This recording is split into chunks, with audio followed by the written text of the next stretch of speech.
Hey, it's Hector. How are you? Just wanted to check in for today. Today's Saturday. It's May 23rd, 2020. Man, I'm 2 months into this quarantine, and don't think that I'm doing that great. I mean, yes, I'm doing great, of course, but 2 months, man, with this COVID-19 is it's getting a little bit crazy in the way they're just reopening everything up, which I think is too quick. But that's what they're doing. People are going to the beach now. And people are getting their haircuts. And stuff like that. Church is opening up again. So I don't know, man. I'm gonna let a couple more weeks go by and see what happens. See if we start getting a spike up and see what happens. But I know for my nurses, they're gonna continue to wear face masks here while they work with me and continue to wash their hands and stuff like that. But the purpose of this video is just to check in with you and just let you guys know a little bit about how I'm doing physically, mentally, emotionally, and spiritually. Hopefully you guys tuned in last, it's been about a week or two since we did our last shoot. I shouldn't say our last shoot, but we did the end of our 30-day Living the Balanced Life, which I really enjoyed that. I love my co-hosts, both Jean Ann and Dr. Max. It's awesome. We even had a meeting yesterday that we're going to continue the show. We're going to continue the program, and it's not going to be so much surrounded about COVID. It's going to be about living the balanced life. And what does it take? What does it take for you to live that balanced life? What does it take for us to live the balanced life? Because if anything, as professionals, I'm a social worker. Dr. Max is a clinical psychiatrist, and Jean Ann is learning to be one, or is just finishing up some of her studies to being a clinical psychologist as well, or mental health worker. Jean Ann, she'll correct me anyway, but anyway, we had our meeting yesterday, so we're going to continue living the balanced life, and we're going to continue it on Zoom, and there's no cost to it. I invite all my family and friends to be part of this, at least one show, and then just come on and just check it out, ask some questions, let us know how you're doing, because that's the way we're going to get through this together. Is together, So I want to check in a little bit today. So we finished the 30 days, about maybe a week, maybe 2 weeks ago, of living the balanced life. But we're going to come back again, and I think our first show is on June 11th. That's what we're shooting for, and June 25th. So they're going to be bi-weekly. They are going to be at 7 p.m. So just wanted to share that with you. I'm going to come back out. I did a lot of public speaking, as you can see behind me. Did a lot of public speaking when I got injured back in the 80s, 90s. And then in 2001, I went to UCF, and in 2005, I graduated my master's degree in social work. And it's been a ride, I gotta tell you, because in 2010 or 2011, I got married. I met somebody on the internet because, thought that was cool. And I want to say that I fell in love, all right? But, man, there's just so much to that word love. There really is. And there was so many other things that we didn't discuss. And, my idea was just like, hey, yeah, come on, because she lives somewhere else. I told her, why don't you come to Florida, get your own place, we'll date from there, to see how that goes. Because, dating online and having a long-distance relationship is one thing. But living with someone, it's totally different. I mean, you really give up a lot of your privacy, of course, and it becomes intimate, and I guess that's the awesome part of it, is that you really get to learn about intimacy. But man, it's just those little details, like, what do we do if we don't like each other that day or for that moment? You don't yell and scream, because I believe we both came from dysfunctional whatever lives. And because this is not me trying to put the blame on my parents or my family or my culture or any of that. This is just Hector taking responsibility for Hector. And so yeah, living with someone, especially with me, I'm a high-level quadriplegic. I'm paralyzed from the chest down, and so I have 24-hour care, and so there's always a nurse involved, in my life. So so there's a lot to ask for, in a relationship there, and a lot of understanding, and there has to be a whole lot of love there to be able to accept somebody else's life and where they're coming from. So So anyway, I got married in 2010, somewhere around there, and I got divorced in 2015, 2016. I think it went through. So since that time, and I moved out of my own house and gave her the vehicle, you know, and because I was in so much pain, I was even suicidal. I called up my emergency room, you know, I called up my doctor one day, and I said, listen, I'm thinking about ending all this. And he was like, I'll meet you in the emergency room. And I was like, I'll see you there. And you know, as all the stigma around mental health, it's the best thing I could have done. And this was back in 2015, you know, when it was all coming to an end. And I knew that the relationship had suffered. I played a big part of that. She played a big part of that. And it just crumbled. And we just couldn't do that no more. I couldn't do it anymore. And I just left, abandoned my house pretty much. I just left. And by the grace of God, I found a place to stay for 2 years. And I stayed there. And I started rebuilding my life again. I had to rebuild my reputation. I had to rebuild the trust from other people because of all the trust that I broke. And I had to build my trust in God, because God is the first guy that I went to, of course. You know, they talk about when you go to prison, it's the first, you know, that's when you start getting close to Jesus. You know what? Whenever we're in so much pain and that we can't find that cure, we start looking for divine intervention. At least that's what I did. And didn't happen right away. This continues to be a process for me. And I'm supposed to be just a quick check-in here. I feel like I'm going to be on this thing for about an hour. But anyway, let me just try to lighten it up a little bit. But how I'm doing is I'm doing really well. It's 2020.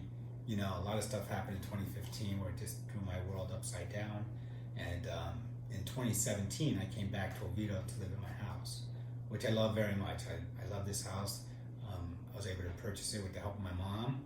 My mom in heaven, thank you so much. And my sister Marixa made this all possible. She passed away.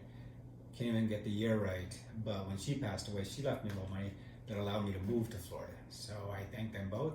They're over here in the corner, just hanging out, watching me, you know, making sure that everything I say is accurate. And so I came to Florida in 97. I went to school in 2001. 2010, I got married. 2015, I got divorced. I probably met her in 2008. And yes, I am calling her because, you know, I believe in her privacy. And, you know, I don't have to bash her name all around. So I'm not doing that. And I'll probably learn from a lot of stuff that I say here, because I'm hoping this quick video, it's already at 8 minutes, by the way, that'll help others somehow, some way, whether in relationships or what not to do or whatever, that'll help others. So anyway, I get off track a lot, probably some ADD there, but who knows. So how I'm doing, today's Saturday, I have a hot water leak. I know, let's switch it right to a hot water leak. Because, you know, this is supposed to be checking in, and I believe in checking in physically, mentally, emotionally, and I'm a little stressed right now because I have a hot water leak. And I had called a plumber, and plumber says, dude, you have a leak, but it's nothing I can do right now because it's probably under your plate, which I'm thinking is under the foundation. So he goes, you're gonna have to get a leak contractor to come in. I didn't even know what a leak contractor is. Anyway, I get this guy, leak contractor, and comes in the house, 20, 30 minutes, says, yep, spotted the leak, it's gonna be right over here. He took me to one of my bedrooms, and he goes, yep, right over in this area here, we taped it out. He goes, that's it, $300, please. I said, holy crap, what a business, man. Sheesh. So, and then I called my homeowner's insurance. Well, let me go back a little bit. I knew I had a hot water issue about a week ago, 10 days ago, taking a shower, and the hot water was not getting hot. And then it was just, you know, not lasting very long, and the pressure was low. And I said, oh man, this sucks. Must be my hot water heater. Let me call a plumber. But I also noticed, even before I did that, I looked at my water bill and I said, holy camole, man. Why is my water bill so high? Then I looked at my electric bill. Guess what? I got an electric hot water heater. The problem is that my electric hot water heater, because it's not getting hot enough, it stays on trying to get to the temperature that, you know, is normal. And so that's what was causing my water bill and my electric bill to go up.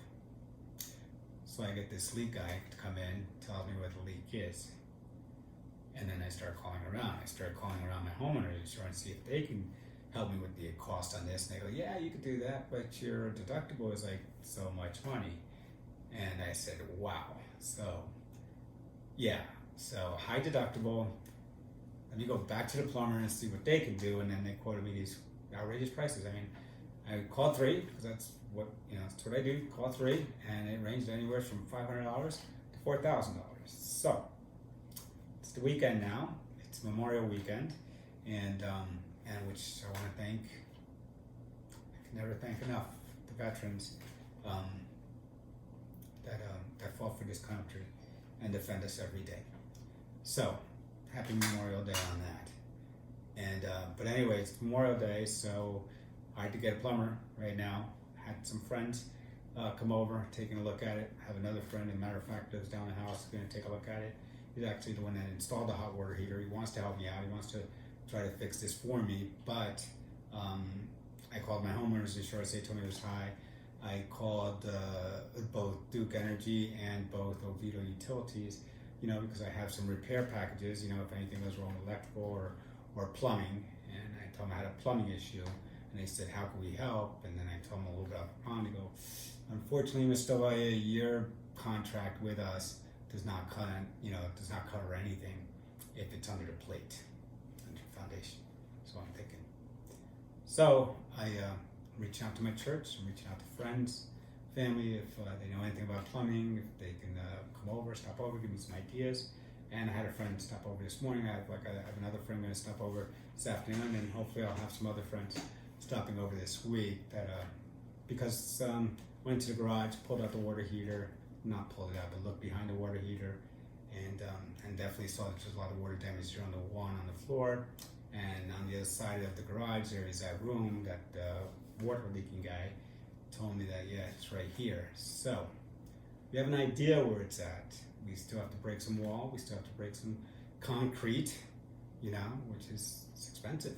It's very expensive, So I'm asking for help, some volunteers. So that's what's going on in my head this week, today, pretty much this week and so forth.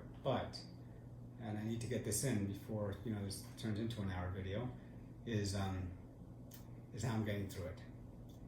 And the Rolling Stones has always said, that you get by with a little help of your friends. And I do. I got some really gracious friends. I got some friends that really care about me. I got some amazing nurses that care about me. And my nurses get me to look this good every day. Every day. Whether I want to look at this good or not, or whether I feel this good or not, they really do a good job in taking care of me, taking care of my home. I'm not going to get emotional, but I'm grateful. I am grateful every day for these nurses. Grateful every day even for my insurance company, who pays all these ridiculous bills just to keep me alive, and just for me to live another day, man. Whether it's in the wheelchair that I'm sitting in, or whether it's devices that I need, or respiratory therapy that comes to my home, that's actually in my home. I mean, it's beyond lucky. It's definitely beyond lucky, and so let me get to the resource that gets me through this day by day. Is my personal relationship with Jesus Christ. I know. Wait, don't turn off the video. Don't, because you're gonna miss the best part. I know. Jesus gets a bad rap every day. Every day, man. We push him further and further away. Every day we just put our eyes up against him like, oh God, don't talk to me about Jesus. I'm not. A little bit. I got to, because, dude, the things that he's done for me. And I'm still in a wheelchair. I mean, the first thing I was looking for Jesus to do is get me up out of this wheelchair. And when that didn't happen, I had to believe that there was a purpose for this.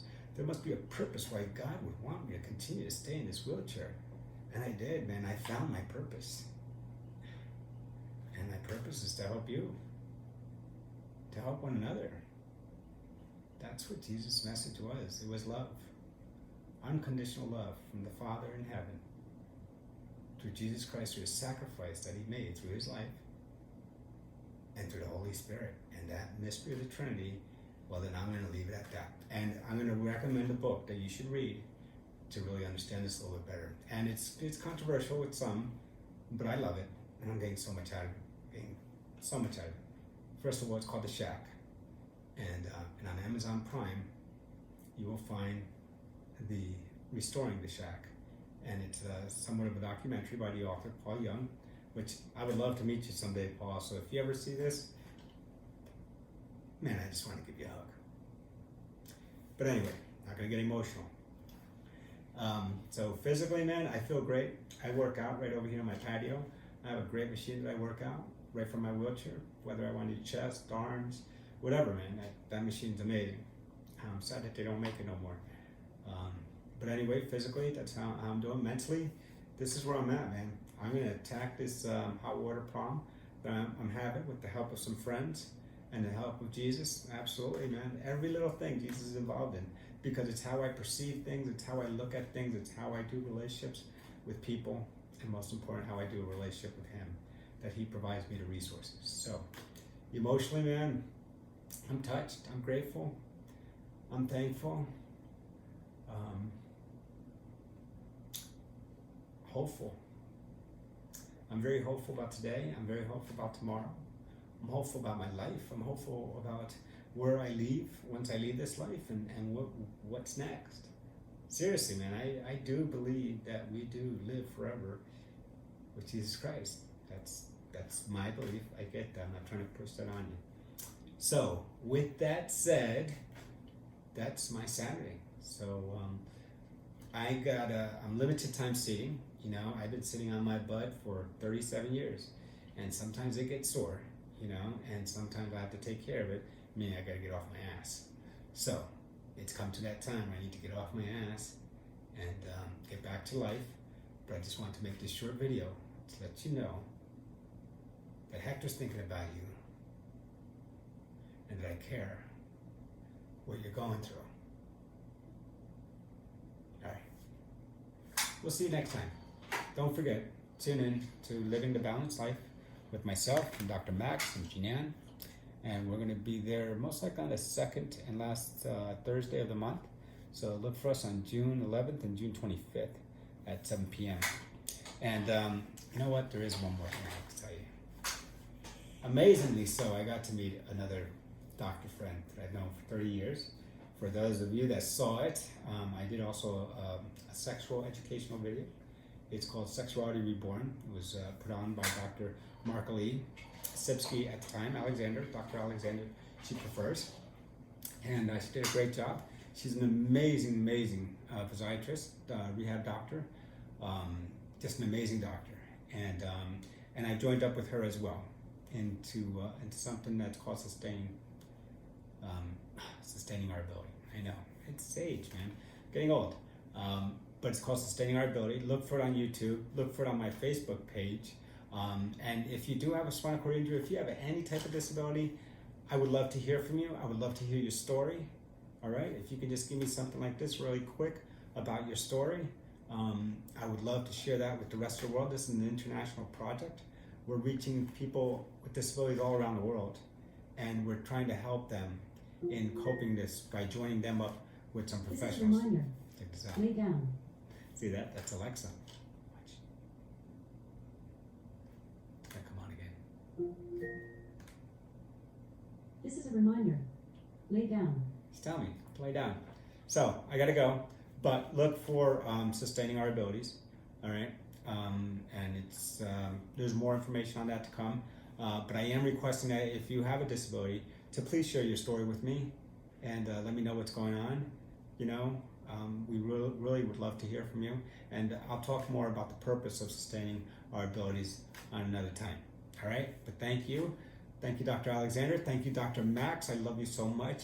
Thank you for what you're bringing to my life. Thank you what you brought to my life already, which is an amazing journey that we're about to go on by talking about keeping that balanced life. Thank you, and have a great day. Great Memorial weekend. Stay safe. All right, and get off your ass.